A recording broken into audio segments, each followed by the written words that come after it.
Work meetings, school classes, birthday parties, even blind dating, clubbing and weddings, they're all happening on Zoom.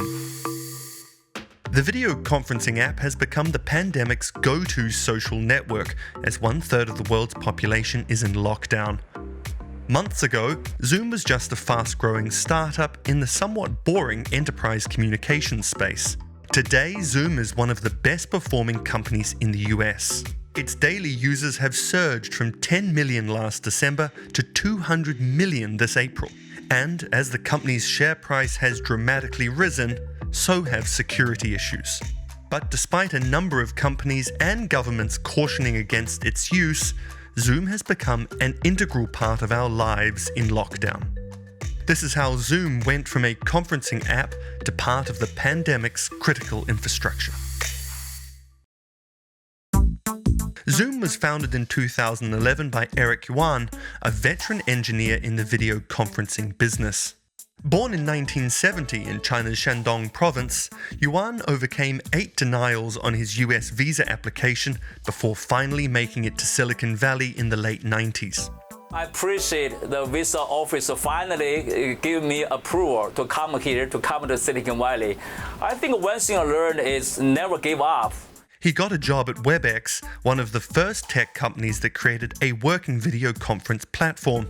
In 2007, Cisco acquired WebEx. And at the point that Cisco bought WebEx, he was a very senior engineer there. And he saw the rise of the iPhone and all these iPhone imitators and realized that video conferencing really needed to start getting on mobile. And he proposed moving in that direction, and Cisco wasn't interested. And so he left, ended up taking a bunch of engineers with him and started Zoom to do exactly that. 8 years later, in April 2019, Zoom went public in the US. Its share price jumped 72% on the first day of trading, giving it a valuation of $16 billion and making Yuan a billionaire. But Yuan never thought his company would become a household name until the COVID-19 pandemic hit the world. As billions of people practice social distancing to slow the spread of the virus, not only work, but also school and social lives have moved online. Zoom is really simple to use. It's really reliable. And this was something where it's a one-click experience. You get an invitation to a meeting, you click on it, you're automatically in the meeting. If you need to have a gigantic sort of video conferencing meeting, Zoom can handle up to 100 people in its free product, and then if you pay for the enterprise tier product, it can handle a meeting of up to 1,000. So it's that combination of kind of ease of use, reliability, and scale. In addition, the technology offers a menu of digital backdrops. Ta-da! Ta-da! So you don't need to worry if your half-dressed spouse or children are in the webcam sightline. Zoom has gained huge popularity, but this has come with significant challenges. It's really, really hard. We are working extremely hard, right, for almost several months now. So every day look at the capacity, traffic, and how to, add more capacity and make sure that the service up. So far, Zoom has mostly handled a 20-fold surge in usage, but concerns about the platform's privacy and security are rising. A series of reports revealed Zoom's multiple issues, including that the content of its video chats was shared with ad tracking companies. Its iPhone app was sending user data to Facebook without alerting users, and its claimed end-to-end encryption wasn't true.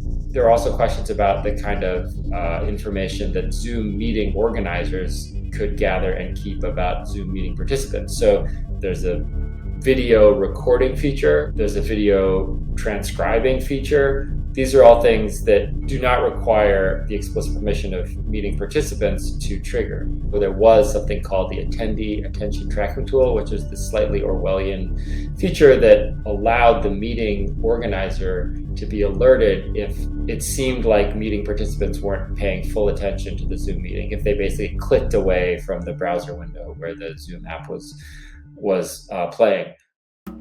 Internet trolls are targeting Zoom calls. Online courses and virtual church gatherings were disrupted by Zoom bombers. hackers joining calls to shout racist phrases or share pornography. There were children, there were elders who just the week prior had learned how to go on to Zoom, and who after a week of sitting in their own homes, isolated, came to church, and to be met with racist and hateful anti-LGBT slurs was profoundly distressing. Zoom's China links don't help either, as the US-China relationship sours. Zoom is headquartered in San Jose, but it has several hundred employees at a few locations in China. A university research paper revealed that the company sometimes routed meetings through servers in China, even when all the participants were outside the country, raising concerns of Chinese snooping.